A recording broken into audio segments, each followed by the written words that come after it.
Hey guys, welcome to another episode of The Sav Show. My name is Savilian. I am the host.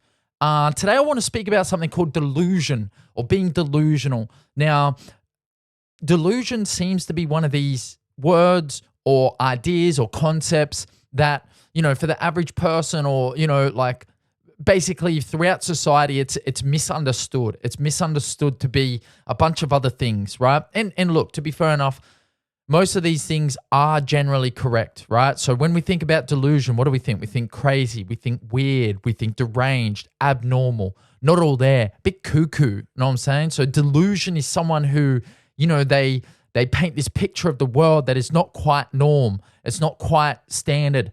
It's not quite there, and that can easily be perceived as someone who's crazy, who's lost a plot.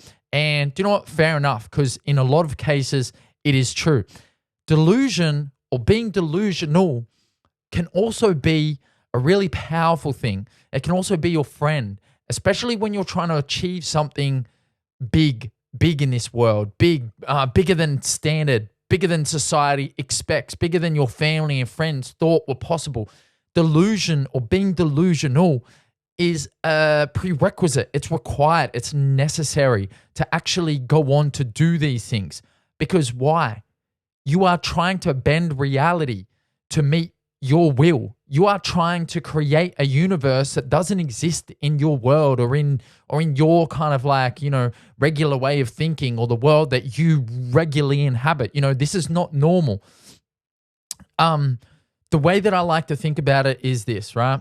If you come from an average place and you do average shit with average people your entire life, but you have a dream to do something exceptional, for you to actually think that it is possible for you to achieve that, given all the inputs that you have around you that say this is kind of what life is meant to look like, you do have to be a little bit delusional, and that's not in a bad way at all. And also just to give context, that's not shitting on, everyone before you and everyone around you and what people consider to be standard or not standard. This is not commentary on that at all. It's just that if you have all these inputs, it's like if you're if you're a fish, right? If you're born in the ocean, okay, and you're surrounded by fish and all the fish are just swimming around, living their best lives, fishing, being motherfucking fish, flapping gills. That's them kind of doing their breathing thing underwater, whatever they do. I don't know what fish do. I've never been a fish.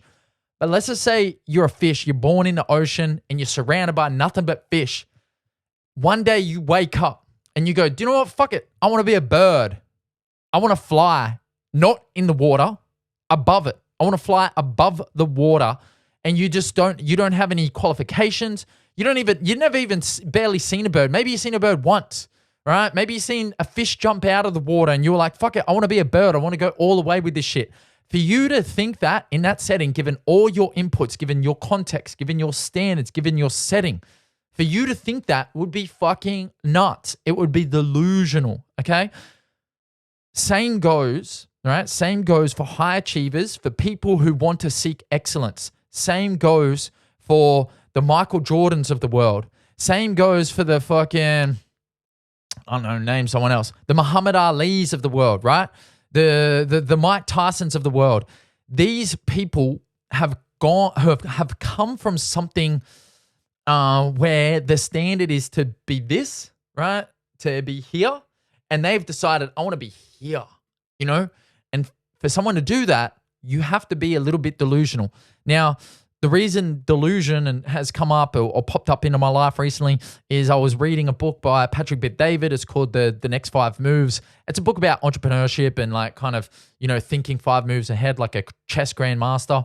And he talked about how, sometimes in life we're confronted with Goliath, David versus Goliath. Now to even go up against Goliath, David, that motherfucker had to be a little bit, you know what I'm saying? Obviously, and I've read arguments about how Goliath never stood a chance because, he had his bulky gear on and, there's all these arguments against Goliath ever having a chance to begin with.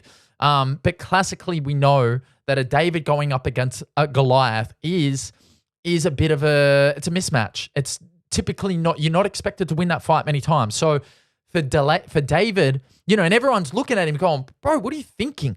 Look. You know, use your eyes, use your standard inputs to look at this guy and physically assess whether you actually have a chance or not. And rather than listen to the bullshit that was being thrown at him, David was like, do you know what? Fuck it. Do you know what? I got this. He was delusional. He went in there slinging that shit and, you know, popped off. You know, motherfucker couldn't miss. Got the dub, you know, took Goliath down, got the dub. And now we talk about him for the rest of human history. We go, that David guy, you know, what a hectic dude. But no, he was delusional. He had to be delusional to even consider that. So, yeah, Patrick Bet-David's talking about David taking on a Goliath and how in life, you know, if we ever want to take on a Goliath, we have to be prepared. We have to, you know, this, that, and the other. We have to do all these steps. But one of the steps, step 3, was you have to be delusional. Now, a couple other people who reference delusion. Now, on my podcast recently, I had Sam and Dylan on Slap Happy, that is. I had Sam and Dylan, who are two mixed martial artists.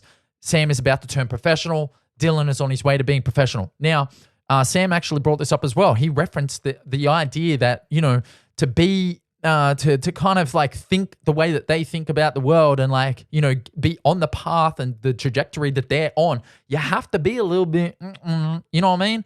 You have to think in a way that is like not standard, in a way that gets looked at funny, in a way that gets questioned by everyone, especially family at the Christmas dinner table and like grandparents and shit like that. You have to be a little bit like that inclined. Otherwise, you are just never going to make it. Another one, Russ talks about it in his book. It's one of the 3 pillars. The other 2 I can't remember off the top of my head, but delusion is one of those pillars that Russ talks about. It's a necessity. It's a prerequisite for someone who wants to do exceptional shit in this world. Delusion. And then the other one was Conor McGregor. Conor McGregor speaking about delusion in an interview that I saw where he was basically saying, you know, all other inputs from the rest of the world, all the normal shit. I don't know the score in the soccer. I don't know who won that game of football. I don't know. I'm just like so hyper fixated and so delusionally kind of like obsessed with the path that I'm on that nothing else matters. And, you know, that's a point. That's what I'm trying to say here. Delusion is what will provide a glimmer of hope that the crazy thing you want to achieve, is not only possible, but in reach. Without delusion, you have ordinary. You have run of the mill. You have basic. You have a mind willing to accept the reality in front of it and concede. That's what delusion provides us, the ability to look at the world in front of us and not concede, to look at the world in front of us and go, I will break free of this. I will overcome this. I will do something great. And that's what we got for delusion, baby. Anyway, this is the Sav Show. Thanks for tuning in. Go get your motherfucking Goliath. Go get your shit on. Go get obsessed. Go get focused. Go strive for excellence. Go be delusional, people. And I'll see you on the next episode. Let's go.